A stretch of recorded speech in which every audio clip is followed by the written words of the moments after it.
में नहीं रही कि मैं ये करूं या वो करूं, जैसे आपको सही बैठ रहा है वैसे करना है, कोई सही तरीका नहीं होता है। 10 टॉपर ऐसे होंगे जिन्होंने ऑनलाइन नोट्स बनाएंगे, 10 ऐसे होंगे जिन्होंने ऑफलाइन नोट्स बनाए होंगे, 10 ऐसे होंगे जिन्होंने बड़ी बड़ी किताबें लिखी होंगी, 10 ऐसे होंगे जिन्हें एक एक A4 साइज के पेपर पे नोट्स बना के काम चला होगा, जिससे आपको समझ में आ सकता है, जिसके अंदर आप अच्छे से इन्फॉर्मेशन लिख सकते हैं। सबके पास ऐसी इन्फॉर्मेशन होती है जो दिमाग में फिट होती है, कई ऐसी होती है जो याद नहीं होती है। तो जनरली याद नहीं होने वाली चीजें हम नोट्स में लिख देते हैं, क्योंकि जो याद वाली चीजें वो तो लगता है कि हाँ इतने बेसिक्स तो पता है, थोड़ी एक्स्ट्रा वाली चीजें लिखनी है। उस तरीके से नोट्स बनाइए जो आपको लग रहा है कि आपको जरूरत है। उसके अलावा कुछ गलतियां भी मैं बताता हूं जो लोग करते हैं। नोट्स का मैंने बता दिया, नोट्स के पीछे भागते हैं कि ये नोट्स सफिशिएंट है या ये नोट्स काम के हैं, ये नोट्स से क्वेश्चन पूछे जाते हैं। अब इंस्टीट्यूट क्या करते हैं कि वो इतनी मोटी किताब छापते हैं, किताब के अंदर जितनी इन्फॉर्मेशन पॉसिबल है वो सब उसके अंदर लिख देंगे कि ये भी पढ़ लो, ये भी पढ़ लो, ये भी पढ़ लो, फैक्ट्स डाल दिए सारे, उसकी प्रोज कौन सारे पॉजिटिव नेगेटिव सब कुछ डाल दिया, उसकी समरी भी डाल दी, उसका वे फॉरवर्ड भी डाल दिया। उसके बाद में जब क्वेश्चन पूछा जाएगा यूपीएससी में आएगा तो बोलेंगे कि देखो मेरी किताब में से क्वेश्चन आया है, मतलब मेरी किताब काम की है। अरे आपके लिए पहले उतना पढ़ना ही काम का नहीं है, उसके अंदर से भी हार्डली 10-20% चीजें होंगी जो आपकी काम की होंगी। वो 10-20% चीजें आपको समझनी है कि हाँ ये पढ़ता हूं। जो लोग भी अगर किसी भी टॉपर के आप नोट्स देखेंगे सब, या कोई भी स्ट्रैटेजी देखेंगे, सबकी डायनामिक होती है। सब किसी ना किसी और सोर्स से, कोई इंटरनेट से या किसी और बुक से या किसी कंपाइलेशन से सब लोग जाके पढ़ते हैं, पर कोई पूरा कभी नहीं पढ़ता है। सब जाके उसमें से वही चीज पढ़ते हैं जो उनको लगता है उनके काम की है, जो उनको लगता है कि मेरी प्रिपरेशन में ये कमी रह चुकी है। उसके पहले क्या काम का है, उसके पहले काम की है एनसीईआरटी, उसके पहले काम का है पिछले साल के क्वेश्चन पेपर, उसके पहले के काम का है एक स्टैंडर्ड बुक जैसे पॉलिटी की लक्ष्मीकांत हो गई या हिस्ट्री की स्पेक्ट्रम हो गई, ये बुक काम की है। अगर ये हो गई तो उसके बाद में किसी और नोट्स पे जाता हूँ कि अच्छा ये कमी रह गई, ये क्वेश्चन कहीं से आया था, ये नहीं आता है, तो अब इनको मैं नोट से पढ़ लेता हूँ। पर आप सीधे शॉर्टकट के लिए जाएंगे तो वो आपको कहीं लेके नहीं जाने वाला है, आपका टाइम वेस्ट करवाने वाला है। और आप वो कम से कम आप 100 चीजें पढ़ेंगे, आपको याद भी नहीं होंगी। उन 100 में से एक चीज आ गई तो वो तो क्लेम कर देंगे कि हमारे नोट से सब आ चुका है, बट आपने 100 में से आपको कुछ याद ही नहीं है। आप 100 में से आपको 99 चीज याद रहेगी, एक चीज भूल गए और एक चीज वही भूले जो उनके नोट्स में थी, तो आपको क्या फायदा हुआ, आपने कितना टाइम डाल के वो नोट्स पढ़े। ये साथ में जो सोर्स होते हैं, बुक लिस्ट का मैं बताता हूँ। बुक लिस्ट मैं मेरी शेयर करूंगा तो उसका इतना कुछ फायदा नहीं है, सबकी अलग अलग बुक लिस्ट होती है, बट मैं कुछ कॉमन चीजें आपको बताता हूँ। मैंने जो अप्रोच अपनाई थी, मैंने 3-4 टॉपर्स की बुक लिस्ट निकाली, उसकी टेबल बनाई, देखा कि ये मिनिमम सबने पढ़ा है। अगर पॉलिटी की बात करूं तो एक ने लक्ष्मीकांत डीडी बासु पढ़ी है, एक ने केवल लक्ष्मीकांत पढ़ी है, एक ने केवल लक्ष्मीकांत एनसीईआरटी और कुछ पढ़ा है। तो सब में कॉमन क्या है, सब में कॉमन है लक्ष्मीकांत, मतलब ये तो सभी पढ़ते हैं। तो ये बुक मैं पढ़ लेता हूँ, उसके बाद में अगर टाइम मिलेगा, उसके बाद में लगेगा तो मैं एक्स्ट्रा बुक पे जाऊंगा, वरना जो बेसिक मिनिमम है उतना तो पढ़ लूं। अब आप जाके किसी टॉपर की बुक लिस्ट देखेंगे, उसके अंदर लिखेंगे कि भाई मैंने पॉलिटी के लिए एनसीईआरटी भी पढ़ी, पॉलिटी के लिए मैंने नोट्स क्लास नोट्स भी पढ़े, उसके बाद में कोचिंग की बुक भी पढ़ी, उसके बाद में मैंने डीडी बासु भी पढ़ी, उसके बाद में लक्ष्मीकांत भी पढ़ी। अब उसने 5 बुक्स लिख के दे दी है। अब आपको ये नहीं पता है कि वो जो टॉपर की आप नोट देख रहे हैं बुक लिस्ट, उसने कितने अटेम्प्ट में एग्जाम क्लियर करा है।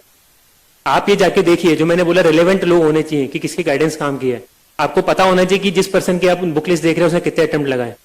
अगर पहला अटेम्प्ट होगा उसका, तो मैं गारंटी से बोल सकता हूँ पहले अटेम्प्ट में रेयरली कोई जना इतनी सारी किताबें एक सब्जेक्ट की पढ़ सकता है। पॉसिबल ही नहीं है, क्योंकि इतनी सारी चीजें कवर करने को उन्होंने स्टार्टिंग में केवल एनसीईआरटी 1 या 2 चीजें पढ़ी होंगी, पहले अटेम्प्ट में नहीं हुआ तो दूसरे अटेम्प्ट में एक बुक ऐड कर ली, फिर नहीं हुआ तो फिर एक बुक ऐड कर ली।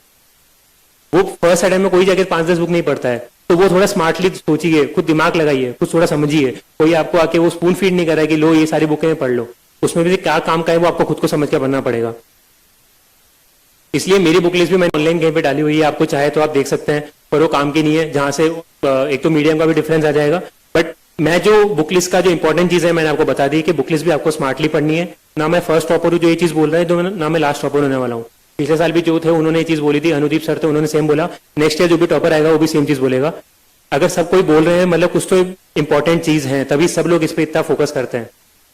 इसलिए कम बुक्स पढ़िए, पर उनको बार बार पढ़िए, उनसे समझिए, उससे अपनी अंडरस्टैंडिंग बनाइए, बेसिक कंसेप्ट पढ़िए, तब जाके आप कोई भी प्रीलिम्स हो, आप मेंस हो, उनके आंसर कर सकते हैं। आप उनके पीछे मत भागिए कि इस बुक में से 10 सवाल पूछे तो ये बुक पढ़ लेता हूँ। काफी ऑनलाइन वीडियो आते हैं कि 10 unpredictable question with UPSC can ask. अरे भाई अनप्रेडिक्टेबल है तो आप हाउ कैन यू से कि वो आस्क कर सकते हैं, जब वो चीजें अनप्रेडिक्टेबल है आप किस एडवांस में बता लोगे कि 10 चीजें पूछेंगे। सबसे बड़े फ्रॉड वीडियो होते हैं वो, उनसे बचना है। जो जितेंद्र सर ने बोला कि भाई डाल दिया कि वाह गुरुजी वाह लोग लिखते हैं, सबसे बड़े बेवकूफ लोग होते हैं वो। कोई आपको आके ऐसे लिख के नहीं देगा कि ये 10 चीजें पढ़ लो, आपके क्वेश्चन इसमें से पूछे जाएंगे। या जो ट्रेंड एनालिसिस होती है कि हमारे ट्रेंड के हिसाब से ये चीजें पूछी गई तो बाकी ये पूछेंगे। ट्रेंड कुछ नहीं होता है। ट्रेंड एनालिसिस करने वाले लोगों के पास कुछ काम धाम नहीं है, कट ऑफ प्रेडिक्शन करने वाले लोगों के पास कुछ काम धाम नहीं है। वो बस इमोशंस पे खेलते हैं एस्पिरेंट्स की। आप जैसे भोले वाले लोग होते हैं बहुत सारे, जिनको पता नहीं होता है, वो उनकी झांसों में आके चले जाते हैं, तो उनका फायदा हो जाता है। अगर उनकी 1 लाख की फीस है, उनके 10 स्टूडेंट भी आ गए तो उनका 10 लाख का काम हो गया, और उनका एफर्ट जाएगा, उनका 1 या 2 लाख का जाएगा, उनका पैसा बन के वो निकल चुके हैं। अब आप यहाँ पे पछता रहे हैं पीछे। इसलिए जरूरी है इन सारी चीजों को ध्यान में रखना।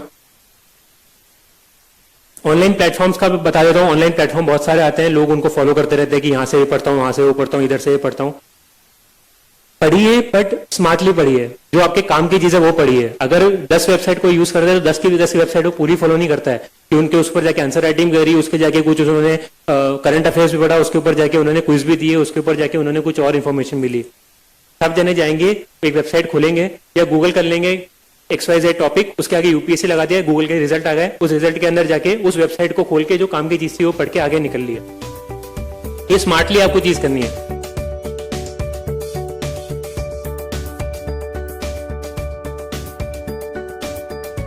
ये एग्जाम केवल और केवल टाइम मैनेजमेंट का है और आपकी स्टडी मैनेजमेंट का है। अकॉर्डिंगली आपको क्या रिक्वायरमेंट है वो चीज आपको करनी है। अगर आपने ये चीज खुद से कर ली तो फिर आपको किसी और गाइडेंस की जरूरत नहीं है। कोचिंग में जो टीचर्स वगैरह होते हैं वो आपको थोड़ा इधर उधर की चीजें बता देंगे। अगर आप कहीं मिसगाइड हो रहे हैं, कुछ गलती कर रहे हैं तो वो बता देंगे, बाकी पूरी चीज आपको करनी है। एक मैं परफेक्शन की बात बताऊं कि लोग परफेक्शन के लिए बहुत करते हैं कि मैं सब कुछ परफेक्टली करूं। अगर मैं नोट्स बनाऊंगा तो मैं परफेक्ट नोट्स बनाऊंगा कि सब कुछ आ जाएगा, उसके बाद में ऐसे नोट्स बनाऊंगा कि मैं उसको तीसरे अटेम्प्ट में भी पढ़ूंगा तो नोट्स काफी हैं। ऐसा कभी नहीं होता है, परफेक्शन कभी नहीं आता है। सबसे बड़ा जो ये छलावा है इसका यूपीएससी का, वो यही है कि परफेक्शन से आप सब कुछ कर सकते हैं। मैंने भी बहुत टाइम मेरे नोट्स बनाने डिले करे कि यार मैं ये पढ़ के फिर नोट्स बनाऊंगा। मेरे दोस्त ने बोला अरे आप क्यों टाइम वेस्ट कर रहे हो, आप सीधे नोट्स बनाना स्टार्ट तो करो। फिर मैंने नोट्स बनाने स्टार्ट करे, 1 महीना नोट्स बनाया, लगा कि अच्छा ये कुछ गलतियां कर रहा था, तो अगली बार जब नोट्स बनाना स्टार्ट करा तो वो गलतियों को सही करके फिर खुद से नोट्स बनाए। वो मैं गलतियां करता रहा, उन गलतियों से सीखता रहा और आगे बढ़ता रहा। मैंने वेट नहीं करा कि यार मैं एकदम सब कुछ सीख जाऊंगा। और एक आंसर राइटिंग की भी होती है। सब लोगों को डर रहता है कि आंसर राइटिंग कैसे लिखनी है, कब लिखनी है, कहाँ से लिखनी है। अब उसमें भी लोग वेट करते हैं कि मैं पहले पढ़ लेता हूँ, सिलेबस कंप्लीट कर लेता हूँ, उसके बाद मैं आंसर राइटिंग करूंगा।